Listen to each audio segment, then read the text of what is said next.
네, 다음은 정치권 소식 알아보겠습니다. 더불어민주당은 사법개혁 논의에 다시 군부를 떼는 모양새입니다. 잠시 뒤 사법개혁 법안 초안을 공개하는 공청회를 열 예정인데요. 국회로 가보겠습니다. 윤솔 기자.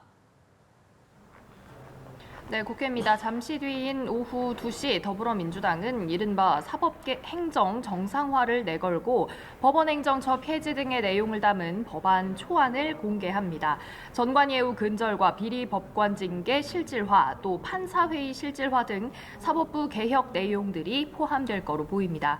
이어 대한변호사협회 등 변호사단체와 시민단체 등의 의견을 수렴하는 공청회도 진행이 됩니다. 당 사법행정 정상화 TF단장을 맡은 전현희 수석 최고위원은 앞서 대법원장의 권력 장악 도구로 전락한 법원 행정처를 폐지하고 민주적 정당성을 갖춘 사법행정위원회 설치를 추진한다고 밝힌 바 있는데요.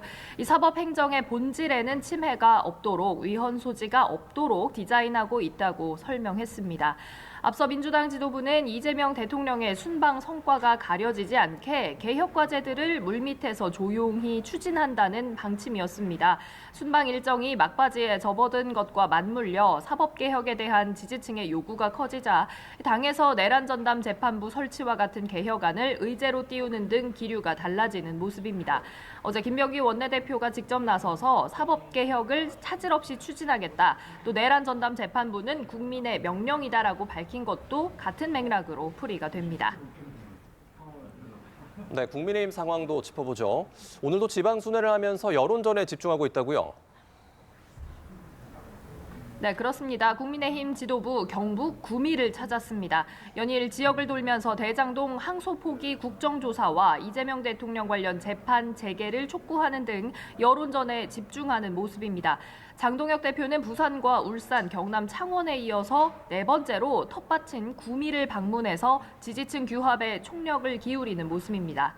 장 대표는 앞서 오전엔 경북 김천에서 농산물 가격 하락과 냉해로 피해를 입은 농민들과 간담회를 했고요. 이어 구미에 있는 박정희 전 대통령의 생가도 방문했습니다. 국민의힘은 오전 원내대책회의에서 민주당이 추진하는 내란 전담 재판부를 겨냥한 공세도 이어갔습니다.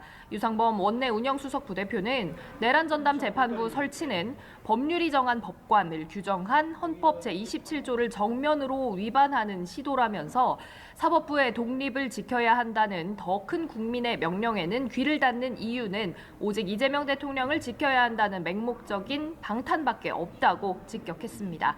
국민의힘이 여당을 향해 항소 포기 관련 국정조사 요구를 지속적으로 이어가고 있는 만큼 오늘 오후 여야 원내 지도부 간의 만남이 이루어질 예정입니다. 네, 여야는 지방선거 준비에도 속도를 내는 모습인데요. 오늘 오전 국회 상황 어땠습니까? 네, 양당은 오전에 나란히 이번 지방선거를 겨냥한 행사를 열었습니다. 먼저 민주당은 서울 집중 공략에 나섰습니다. 민주당 서울시당은 천만의 꿈 경청단 출범식을 열고 서울 시민들의 민심을 듣겠다는 의지를 다졌습니다. 정청래 대표가 직접 참석해서 최근 논란이 된 종묘, 한강버스 등을 겨냥해 서울 시민과 시장이 통하지 않으면 서울시가 아프다. 또 시민이 아파하는 곳을 골목골목 다니겠다고 말했습니다. 국민의힘은 지방선거 총괄기획단 회의를 열어서 당의 시장, 군수, 또 구청장들의 목소리를 들었는데요. 나경원 위원장은 지방선거 승리를 위해 공천 룰 등 대원칙을 제시하고 승리의 밑거름을 만들겠다고 공언했습니다. 이번 지방선거 후보자 경선에서 당원 투표 반영 비율을 현행 50%에서 70%로 높이는 안이 거론되고 있는 만큼 이 문제에 대한 찬반 의견도 함께 논의가 됐습니다. 지금까지 국회에서 연합뉴스TV 윤소리입니다.